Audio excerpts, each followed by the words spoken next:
नमस्कार, शारदा डायरी में आप सबका स्वागत है। हिंदू धर्म में सभी शुभ कार्यों में और पूजा में नारियल को सबसे महत्वपूर्ण माना गया है।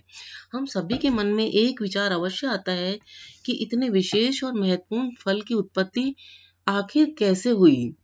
पौराणिक ग्रंथों की जानकारी के अनुसार बताया गया है कि नारियल की उत्पत्ति ऋषि विश्वामित्र द्वारा की गई थी। प्राचीन काल में एक सत्यव्रत नाम का राजा था।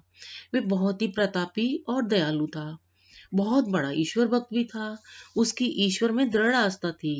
राजा के पास सभी सुख सुविधाएं थी, लेकिन उसकी एक प्रबल इच्छा यह थी कि वे पृथ्वी लोक से किसी भी प्रकार स्वर्ग लोक जा सके और वह स्वर्ग लोक देखे।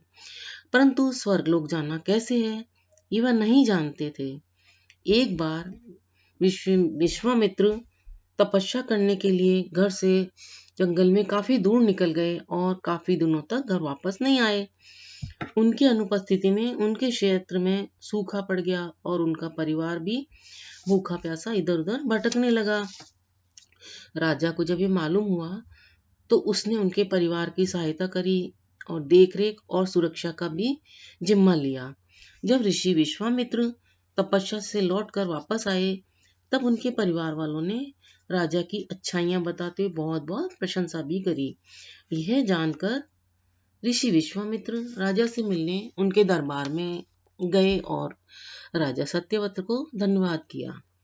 तो राजा ने विश्वामित्र जी से धन्यवाद के बजाय एक वर मांगने की विनती करी।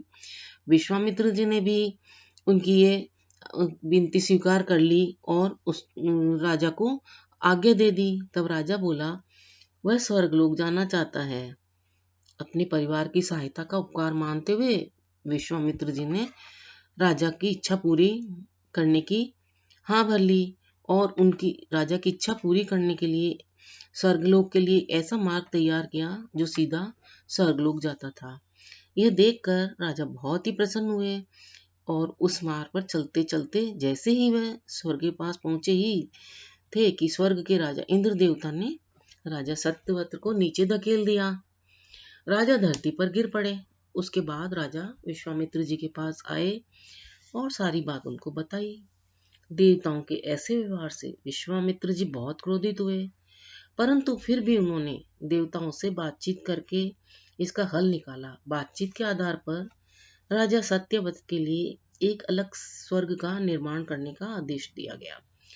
नए स्वर्गलोक के नीचे एक खंभा भी लगाया गया। ऐसा माना जाता है कि ये खंभा काफी समय के बाद समय अनुसार एक मोटे पेड़ के तने के रूप में बदल गया और राजा सत्यवत का सिर एक फल बन गया, जिसे नारियल के नाम से जाना जाता है। इसी नारियल का प्रयोग हमारे सभी कार्यों में और पूजा में किया जाता है। नारियल के बगैर किसी भी शुभ कार्य और पूजा को सफल नहीं माना जाता है। नारियल को श्रीफल भी कहा जाता है। अगर आपको ये जानकारी अच्छी लगी हो तो कृपया वीडियो को लाइक, शेयर, सब्सक्राइब और कमेंट अवश्य करें। वीडियो देखने के लिए सभी को बहुत बहुत धन्यवाद।